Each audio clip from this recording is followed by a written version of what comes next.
shrimps and tilapias as well as frogs. Now they are feeding behavior. That bird can stick around in a shallow part of water for almost an hour.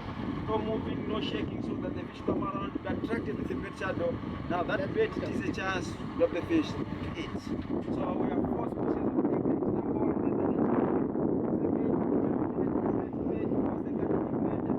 the great white egret.